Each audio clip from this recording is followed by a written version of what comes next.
پروردگار احد کریم، هر کی را مراد مقصود و طلب حاجات است، خدایا از خزینه رحمتت خیر بگردان.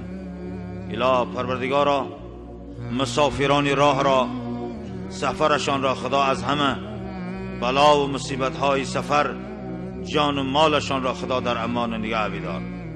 الها روزی است که همه ارواحان امید دعا دارند. کدام کسانی که امروز در تفسیر قرآن و حدیث پیغمبر علیه السلام و در دعای جمعیت مؤمنین امروز جمعه را فراموش نکردند، خدایا همه گذشتگیانش راضی و رحمت کن. الها در قطار شما مای مسکینم، خدا پدر و مادر من رحمت، استادای پاک من خدا رحمت کن. خدا همه شما را هموطنان عزیز در وطن تنج آرام، برکت و فیض و عمر